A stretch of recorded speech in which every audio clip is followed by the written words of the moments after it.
Génesis 1, versículo 10. Dice el versículo 10. Y llamó Dios a lo seco tierra, y a la reunión de las aguas llamó mares. Y vio Dios que era bueno.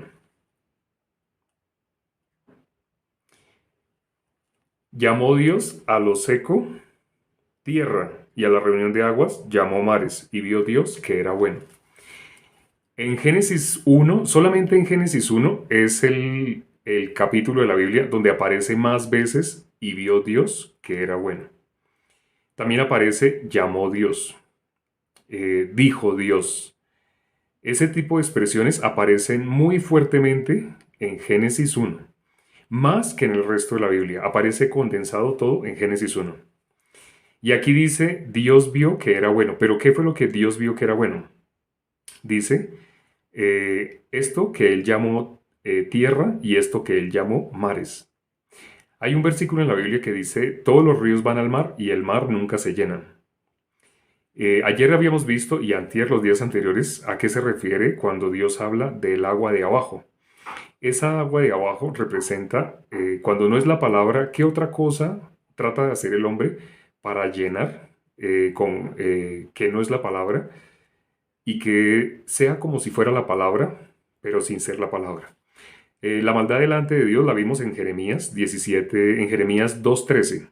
La maldad para Dios es, el ser humano dejó a Dios. Y cuando dejó a Dios, ¿qué trató de hacer? Dice, cavó cisternas, cisternas rotas que no retienen agua. Todas las religiones, las filosofías tratan de llenar ese vacío de la palabra de Dios. No lo pueden llenar, completamente no. Ayer íbamos a mirar y no alcanzamos porque se nos fue, nos desviamos hacia otros versículos. Pero ayer quedamos de ver Lucas 10. Vamos a mirar Lucas 10. Lucas está en el Nuevo Testamento. Para quienes no sepan, ¿no? Lucas es uno de los 4 evangelios. Mateo, Marcos, Lucas, Juan. Entonces vamos a mirar Lucas, el capítulo 10. Dice el versículo 25. He aquí un intérprete de la ley se levantó y dijo para probarle. Maestro, ¿haciendo qué cosa heredaré la vida eterna? Lo bonito de esto que hizo ese hombre es que le hizo esa pregunta. Porque con esa pregunta él inevitablemente está mostrándole, está permitiendo que nuestro Señor Jesucristo exprese la voluntad de Dios. La voluntad de Dios se encuentra en Juan 6, versículo 40. Juan 6, versículo 40. Quienes no sepan qué es la voluntad de Dios, cuando alguien les pregunte, lo pueden mostrar con este versículo. Si alguien les dice, ay, sí, vamos a hacer la voluntad de Dios, o queremos hacer la voluntad de Dios. Ah, bueno, ¿y saben cuál es la voluntad de Dios? Hay un versículo que lo dice, Juan 6:40. Dice el versículo 40. Esta es la voluntad del que me ha enviado, que todo aquel que ve al Hijo y cree en Él, tenga vida eterna. ¿Cuál es la voluntad del Padre? Que todo aquel que ve al Hijo y cree en Él, tenga vida eterna. Por consiguiente, cuando leemos ahorita la pregunta que le están haciendo a nuestro Señor Jesucristo, ¿haciendo qué cosa heredaré la vida eterna? Así le acaba de preguntar un intérprete de la ley. ¿Haciendo qué cosa heredaré la vida eterna? Pues como la voluntad del Padre es lo que dice nuestro Señor Jesucristo acá en Juan 6:40, esta es la voluntad del Padre que me ha enviado, que todo aquel que ve al Hijo y cree en Él tenga vida eterna. Entonces, nuestro Señor Jesucristo, con esa pregunta que le está haciendo a este hombre, esa es una pregunta muy valiosa, porque le está permitiendo a nuestro Señor Jesucristo hablar la voluntad del Padre. La pregunta es, ¿haciendo qué cosa heredaré la vida eterna? Jesús, ¿cuánto tiempo estaría esperando que le hicieran esa pregunta? Y aquí se la están haciendo. ¿Haciendo qué cosa heredaré la vida eterna? Entonces él la va a contestar. Primero le dice a ese intérprete de la ley, que se acercó a Jesús para probarlo. Jesús también lo prueba. Jesús le dice, ¿qué está escrito en la ley y cómo lees? ¿Qué está escrito en la ley y cómo lees? Una forma de decirlo en nuestro lenguaje es, la ley dice así y así, pero ¿tú cómo la interpretas? En la Biblia está escrito de una manera, pero ¿tú cómo la lees? ¿Por qué nuestro Señor Jesucristo le dice eso? Porque hay dos formas básicas de leer la palabra de Dios. ¿Cuáles son esas dos formas? Bajo la ley, bajo la gracia. Cuando alguien la lee bajo la ley, ¿en qué sentido la lee? ¿Qué tengo que hacer? ¿Qué tengo que hacer? Ese es el sentido en el cual una persona lo lee cuando lo está leyendo bajo la ley. ¿Qué debo hacer? ¿Qué debo hacer para agradar a Dios? ¿Qué debo hacer para que Dios esté feliz? ¿Qué debo hacer para mostrar agradecimiento? ¿Qué debo hacer? Es el corazón inconsciente del ser humano. Pero eso es estar bajo la ley, bajo las obras. La palabra dice, cuando alguien en ese sentido lo está haciendo por obras, no se le toma como el salario, como gracia, sino como deuda, porque esa persona está queriendo hacer algo para agradar a Dios. ¿Qué haré para heredar la vida eterna?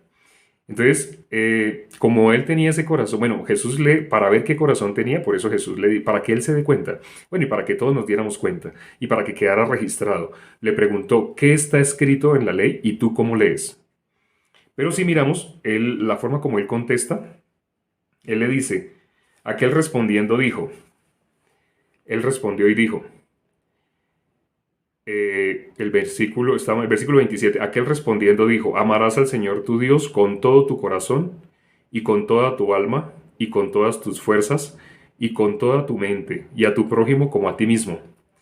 En la respuesta que él da, él resume la ley. Y nuestro Señor Jesucristo, como él resume bien la ley, nuestro Señor Jesucristo, ¿qué le contesta? Y le dijo, bien has respondido, haz esto y vivirás. Este versículo lo habíamos tenido en cuenta porque cuando le dice, haz esto y vivirás, ¿qué le está diciendo? Usted está muerto. Cuando le dice, si usted hace eso, va a vivir.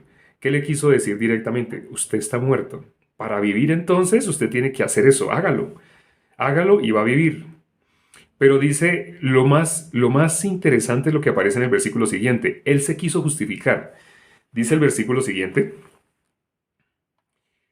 pero él queriendo justificarse a sí mismo, le hizo una pregunta a nuestro Señor Jesucristo, ¿y quién es mi prójimo?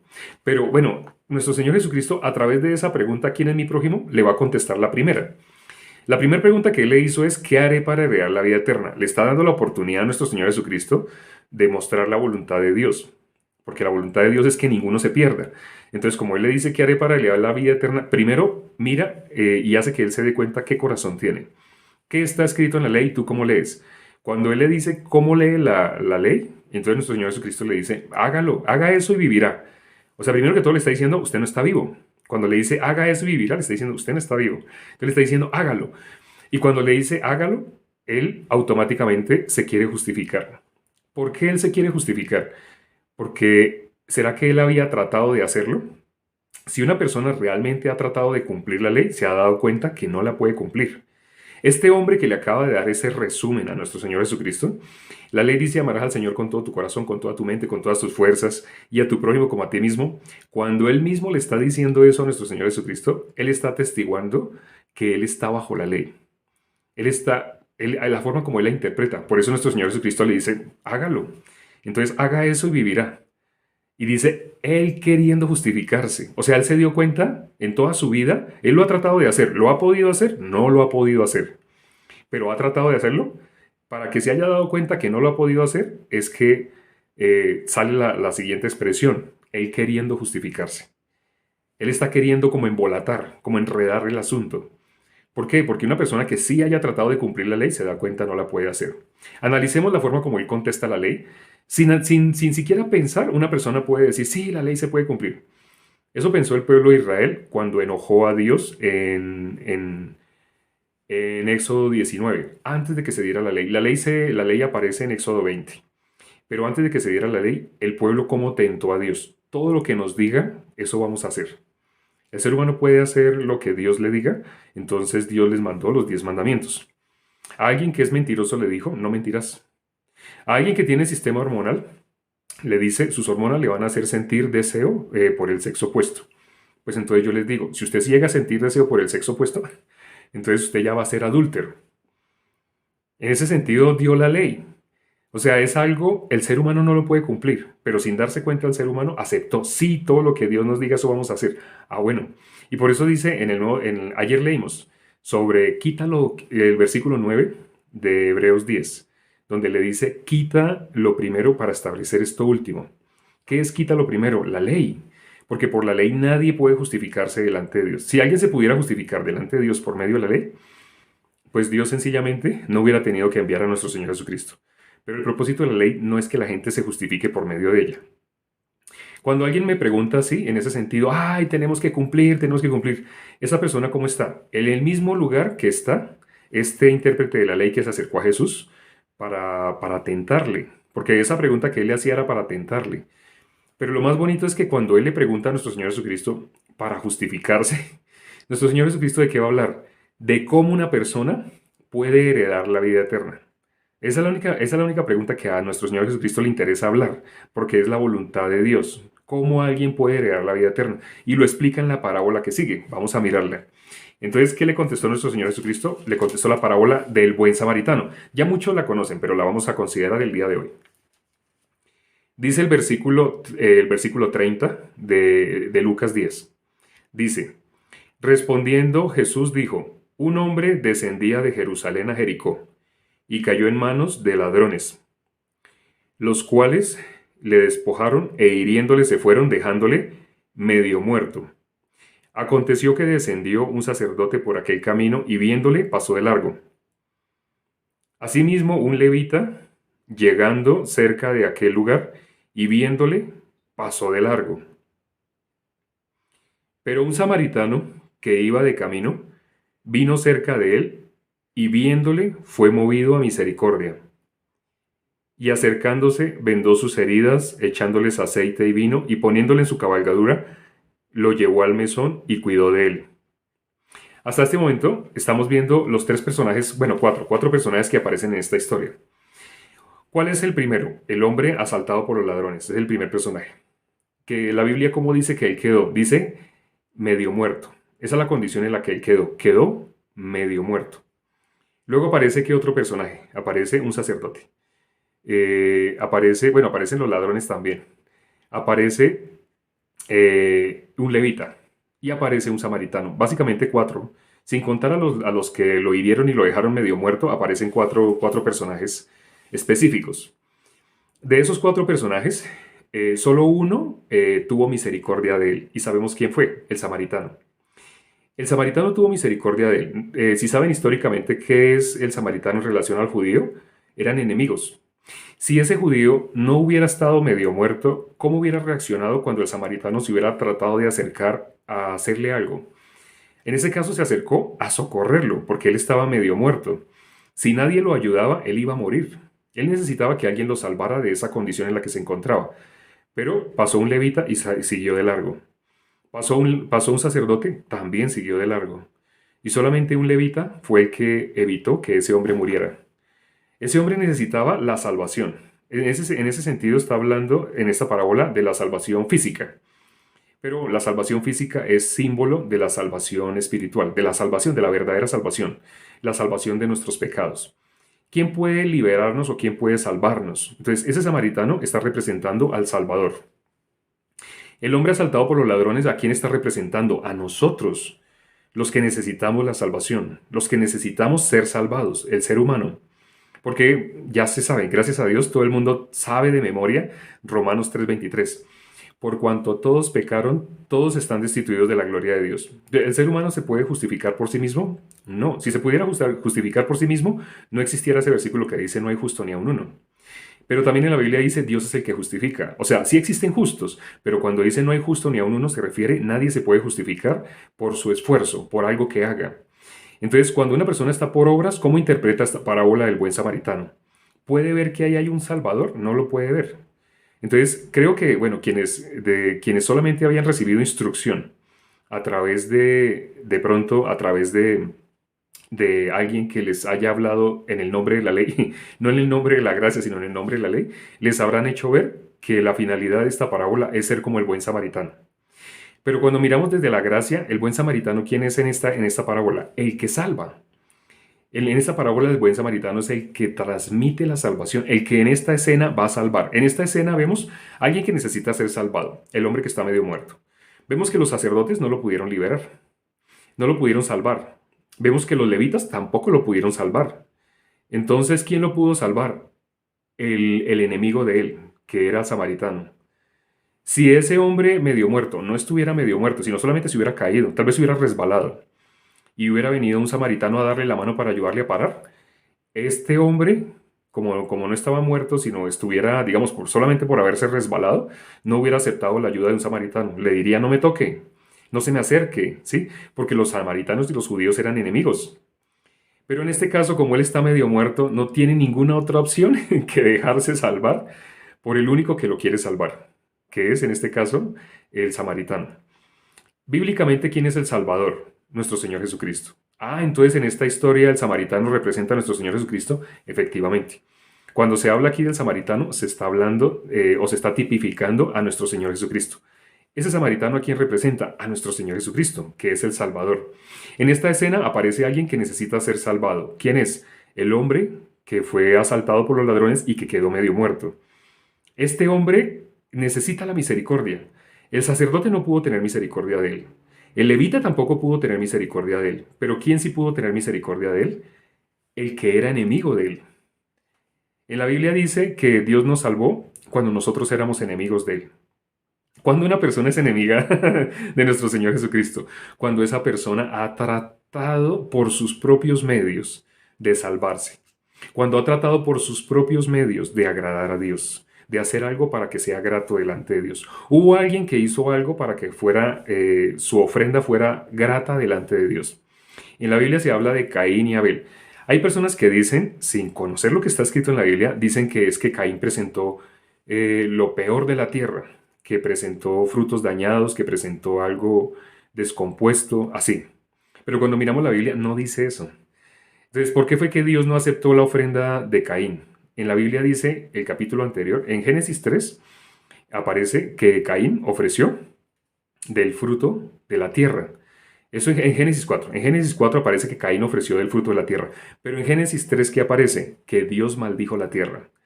¿Qué fue lo que presentó Caín? El fruto de la tierra. Y uno pasa la página hacia atrás y mira el capítulo anterior. Dios maldijo la tierra. Y pasa uno la página adelante. Caín ofreció del fruto de la tierra. Ah, por eso fue que Dios no aceptó la ofrenda. Sí, fue por eso. Porque Dios maldijo la tierra. ¿Qué representa el fruto de la tierra? Igual que en Génesis 40, el sueño del panadero, el que presentó delante de Dios. Él presentó toda clase de manjares de panadería, de pastelería. ¿Por qué presentó eso? Dice que tenía 3 canastillos y en el de más arriba tenía toda clase de manjares. ¿Los manjares de panadería se hacen solos? ¿O requieren de que las manos del ser humano intervengan, que amase, que mezcle, que le dé forma? Los manjares de panadería representan la obra humana.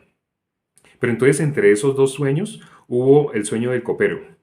El sueño del copero que representaba la obra de nuestro Señor Jesucristo y la representa en detalle. Ya vamos a llegar a Génesis 40. Algún día vamos a llegar a Génesis 40 y vamos a analizar en detalle ese capítulo, esos dos sueños.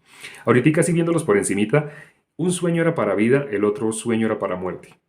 Todo ser humano es grato olor de Cristo para Dios, ya sea en algunos olor de vida para vida, en otros olor de muerte para muerte. Ya creo que en ese momento entenderán esa frase. Si algún día la habían oído y no la habían entendido, creo que hoy sí la están entendiendo. ¿Por qué olor de vida para vida y por qué olor de muerte para muerte? Porque nuestro Señor Jesucristo, Él vino para solucionar el problema del pecado. Hay personas, los que están en la ley, no lo pueden recibir. Y se van a decir que son pecadores y que van a seguir siendo pecadores. Me lo han gritado en la cara. Que van a seguir siendo pecadores hasta que se mueran. Según Lucas 16, si una persona muere siendo pecadora, va a donde va el rico. No donde va el mendigo Lázaro, sino donde va el rico. ¿A dónde? Al infierno. Ese es el destino que tiene toda persona que muera siendo pecador. Cuando le hacemos esta pregunta a una persona y la persona sinceramente piensa, o sea, no está afectada por alguna doctrina, sino realmente quiere pensar. La persona queda pensando, ¿a dónde va un pecador cuando muere? Según la Biblia, no según lo que usted piensa, no. Le decimos, según la Biblia. La persona se queda pensando y después nos dice, pues un pecador muere, va al infierno. Bien has contestado, un pecador muere, va al infierno. La paga del pecado es la muerte. Pero ahora también dice la Biblia, por cuanto todos pecaron, todos están, ¿qué? Destituidos de la gloria de Dios. Hasta ahí solamente son malas noticias. Ya quienes han visto los videos anteriores saben dónde están las buenas noticias, en el versículo siguiente, el 24. Porque ya nuestro Señor Jesucristo nos justificó. Fuimos justificados gratuitamente por su gracia. Esto no lo pueden recibir las personas que están por la ley. Por eso hay un video en el que hicimos qué versículo se sabe una persona que está por la ley de memoria. El versículo que se sabe de memoria es el que dice, por cuanto todos pecaron, todos están destituidos de la gloria de Dios. Y le dice uno, sigue hablando, porque el que sigue, el preciso el versículo que sigue, es el versículo que le libera de esa condición de maldición. Esa es la maldición. Cuando Dios maldijo la tierra, ese versículo resume la maldición. ¿Qué es la maldición? Por cuanto todos pecaron, todos están destituidos de la gloria de Dios. ¿Qué peor maldición que esa? Está diciéndole, todo el mundo merece ir al infierno. Eso es lo que dice ese versículo. Por cuanto todos pecaron, todos están destituidos de la gloria de Dios. ¿Eso qué significa? Esa es la maldición. Cuando Dios maldijo la tierra, todo el mundo se lo sabe de memoria. Pero el versículo que libera de esa maldición, el versículo que es la bendición, casi nadie lo conoce, que es el versículo 24, el que le sigue. Estamos hablando de Romanos 3, ¿no? En Romanos 3:23, por cuanto todos pecaron, están destituidos de la gloria de Dios. Pero el versículo 24 que dice, siendo justificados gratuitamente por su gracia, mediante la redención que es en Cristo Jesús. Aparecen los dos. Aparece el versículo de la maldición y aparece el versículo de la bendición. ¿Por qué la mayoría de las personas, la gran mayoría, y hablo de religiosos, personas que han estudiado la Biblia, estudiaron teología, ¿por qué se saben solamente el 23? ¿Y por qué no le enseñan a las personas el 24? ¿Sabe por qué? Porque están bajo la ley. Esa es la mayor muestra de que están bajo la ley. Se pueden saber el versículo de la maldición, el versículo que condena a todo el mundo, los condena a ellos y condena a los demás, pero no se sabe el versículo de la bendición. Cuando están bajo la ley, ¿qué le enseñan a las demás personas? Usted no sea así, usted no fume, usted no vaya a discotecas, usted no vaya a cine. En algunas religiones usted a las mujeres, déjese crecer el cabello lo más que pueda. A los hombres usted vístase con determinada ropa. Hablan de un poco de cosas. ¿Qué haré para heredar la vida eterna? Están en las obras. ¿Qué tienen que hacer para heredar la vida eterna? Aquí en esta parábola que leímos del hombre que fue asaltado por los ladrones, esos cuatro, solo uno pudo salvarle, que era el enemigo, el samaritano. Pero ese que lo salvó representa a nuestro Señor Jesucristo. ¿Cuándo éramos nosotros enemigos de Él entonces? Cuando nosotros estábamos en las obras. Una persona que está en las obras es enemigo de Dios. Y sí, suena raro. Diría uno, uy, pero o sea, los pastores que están en las obras, ¿ellos son enemigos de Dios? Son enemigos de Dios. Los evangelistas, los sacerdotes, póngale el nombre que quiera. Esa persona puede llevar 20 años, puede vestirse de blanco, usar cordones dorados, puede colocarse un gorro lleno de cosas de oro, puede vestirse como quiera, pero si la persona está por obras, está bajo maldición. ¿Y a dónde está llevando a toda su congregación, a las personas que creen en él o que le siguen? A la condenación. Pero en esa parábola que vemos, lo más bonito es que vemos acá a nuestro Señor Jesucristo, al que sí puede sacar de la maldición, que es el único que puede liberarnos de la maldición y que ya lo hizo, fue nuestro Señor Jesucristo. Entonces, al final miramos la pregunta que le hace, miremos los últimos versículos que faltan de esa parábola, porque ahí está el desenlace de qué es lo que debe hacer una persona para recibir la salvación. Habíamos leído hasta el versículo 34, donde dice que ese samaritano, acercándose, vendó sus heridas, echándole aceite y vino, y poniéndole su cabalgadura, le llevó al mesón y cuidó de él. Mira el 35 lo que dice, otro día al partir, sacó 2 denarios y los dio al mesonero y le dijo, cuídamele, y todo lo que gastes de más, yo te lo pagaré cuando regrese. ¿Saben por qué más aún está diciendo aquel que representa a nuestro Señor Jesucristo está diciendo esto? Después de que Él salva a una persona, después de que le da la salvación, ¿dónde lo deja? En la iglesia. Eso lo podemos ver comparando con otros textos del Nuevo Testamento. Cuando dice que lo llevó al mesón, lo llevó a la iglesia y le dijo al mesonero, cuídamele, y todo lo que gaste de más, yo te lo pagaré cuando regrese. ¿Por qué le está diciendo aquel que representa en esta parábola a nuestro Señor Jesucristo? Cuando regrese, yo te lo pagaré. Primero que todo dice, le dejó 2 denarios. El denario es el salario de un día. Para Dios, un día es como 1000 años. Entonces, le dejó el salario de 2000 años. Ya han pasado, están a punto de cumplirse. En el 2033 se cumplen 2000 años que nuestro Señor Jesucristo fue crucificado. En el año 0, ¿qué pasó? En el año 0, nuestro Señor Jesucristo nació en este mundo. Se hizo carne, el verbo se hizo carne. En el año 33 de esta época del año después de Cristo, en el año 33 nuestro Señor Jesucristo fue crucificado. En el año 2033, ¿cuántos años se van a cumplir de la crucifixión de nuestro Señor Jesucristo? Se van a cumplir 2000 años. Dijo, le dio, ¿qué precio le pagó? Le dio 2 denarios, el salario de 2 días. 2 días son 2000 años.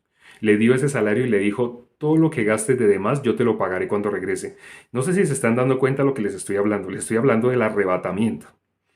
Eso que, o sea, hay algunas personas que de pronto ya la han cogido, ya han entendido qué es lo que les estoy explicando. Le dio el salario de 2000 años, de dos días de trabajo para Dios, un año, 1000 años es como un día. Entonces, ¿y qué le dijo? Yo te lo pagaré, todo lo que gaste de más, yo te lo pagaré cuando regrese. Ah, nuestro Señor Jesucristo va a regresar. Sí, Él va a regresar. ¿Después de cuánto? De esos 2 denarios. No sabemos la fecha, nadie sabe la fecha. Pero sí sabemos, está a punto de cumplirse el pago de esos 2 denarios. Ya dentro de poco se cumple el pago de esos 2 denarios. Todo lo que se gaste de demás, Él lo va a pagar cuando regrese. Entonces, ¿cuándo regresa Él? Ya van a pasar 2000, se van a completar 2000 años. Y dice que cuando Él regrese, Él viene por su iglesia. Y la Biblia dice que cuando Él regresa por su iglesia, viene por su iglesia. ¿Qué característica tiene la iglesia? Es sin mancha, es perfecta, es justa, es santa, no es pecadora. Dice que cuando Él venga por su iglesia, viene sin ninguna relación por el pecado. ¿Por qué? Porque cuando Él vino hace 2000 años, Él vino a solucionar el problema del pecado. ¿Quién forma parte de la iglesia? Aquel que puede creer en la obra a la que vino a hacer nuestro Señor Jesucristo. O sea, el que es libre de pecado, ese forma parte de la iglesia. Este es otro secreto. Cuando ustedes quieran saber si alguien realmente es parte de la iglesia de Cristo, solamente háganle esa pregunta. ¿Usted es pecador? Si la persona contesta, sí, claro, todos somos pecadores, usted se da cuenta, esa persona no forma parte de la iglesia. Esa persona está bajo la ley. Lamentablemente nadie le ha enseñado la gracia. Pero para eso está este perfil de TikTok. Para que aprendas paso a paso, vamos a ir escudriñando cada pasaje. En esta parábola falta mucho por escudriñar. También les podría explicar a qué se debe del sacerdote, a qué se debe el levita, a qué se debe que dice que vendó sus heridas con aceite y vino. Todo eso lo podríamos explicar, pero el tiempo no nos alcanza. Alcanzamos a explicar por encimita lo más importante. Vamos a leer el último versículo de este pasaje, el versículo 37. Y él dijo, bueno, el 36 y 37. ¿Quién pues de estos tres te parece que fue el prójimo del que cayó en manos de los ladrones? El 37. Él dijo, el que usó de misericordia con él. Entonces Jesús le dijo, ve y haz tú lo mismo. Jesús, ¿qué pregunta le estaba contestando inicialmente? ¿Por qué le contó esta parábola? Por la pregunta de ¿qué haré para heredar la vida eterna? Jesús tiene interés en explicarle a él y a todos nosotros qué es lo que se debe hacer para heredar la vida eterna. En esta parábola explicó dos condiciones: la de alguien que necesita ser salvado y la de alguien que va y lo salva. En esta historia, el que necesita ser salvado, el que quedó medio muerto, y el salvador, el samaritano. Está explicando la salvación a través de esta parábola. Entonces, si nosotros ¿quiénes somos? ¿Los salvadores o los que necesitamos ser salvados? Nosotros fuimos los que necesitábamos ser salvados. Quienes ya recibieron la salvación, ya fueron salvados. Quienes todavía no la han recibido, son los que necesitan ser salvados. ¿Cómo se llama el que necesita ser salvado en esta historia? El medio muerto, no puede hacer nada por sí mismo. ¿Y cómo se necesita el que salvó? ¿Cómo se llama el que salvó? Nuestro Señor Jesucristo. Entonces en esta parábola muestra las dos condiciones. Cuando le dice, veías tú lo mismo que le está diciendo, que ve que sea como el samaritano, o sea, como nuestro Señor Jesucristo. Quienes están en las obras interpretan de esa manera, que sea como el samaritano. Pero diga que acabamos de ver la versión de la gracia. ¿Qué es lo que significa este versículo visto desde la óptica de la gracia? ¿Qué significa entonces cuando le dice, veías tú lo mismo? Para que seas salvado, para que puedas heredar la vida eterna, tienes que ser como el medio muerto. Tienes que no tener ninguna opción en ti, ninguna fuerza en ti, ninguna posibilidad en ti. Cuando logres estar en esa condición, puedes recibir la salvación. Por eso dice que nuestro Señor Jesucristo no vino por los sanos, vino por los enfermos. Vamos a orar.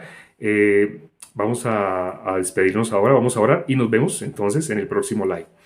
Padre, gracias por este tiempo que nos has permitido para compartir tu palabra, escudriñando a través de una parábola y empezando desde Génesis 1:10. Así cuando tú llamaste a la tierra, tierra, le diste ese nombre tierra, y a los mares y a las aguas, a la reunión de las aguas, llamaste mares, porque así como tú llamaste las cosas, así fueron. Y tu palabra también dice que tú ya nos llamaste justos. A través de nuestro Señor Jesucristo, tú ya nos has hecho justos. Lamentablemente no todo el mundo lo puede creer. Las personas que están en las obras simplemente van a sentir desagrado con esta predicación, van a sentir dolor, rabia, furia, Pero las personas que están como el hombre medio muerto, para ellos esta predicación es una buena nueva. Esta es el Evangelio, esta predicación que han escuchado el día de hoy, es aquella que los liberta del pecado. Padre, gracias por esta sabiduría que has escondido de los doctos, de los inteligentes y la has revelado a los niños. Permite que las personas que se van a conectar el día de mañana, los días siguientes, y cualquier persona que se conecte por medio de este perfil de TikTok sea una persona que tú has predestinado para la salvación. Te lo hemos pedido y hemos orado en el nombre de nuestro Señor Jesucristo. Amén. Nos vemos mañana, nos vemos a las 9 de la noche, hora de Chile no, qué pena, a la hora de Chile es a las 23 horas, a la hora de Colombia es a las 21 horas, hora de Colombia, de Perú, de Ecuador, de Texas, 21 horas, o 9 p.m., que es lo mismo. Nos vemos mañana, chao.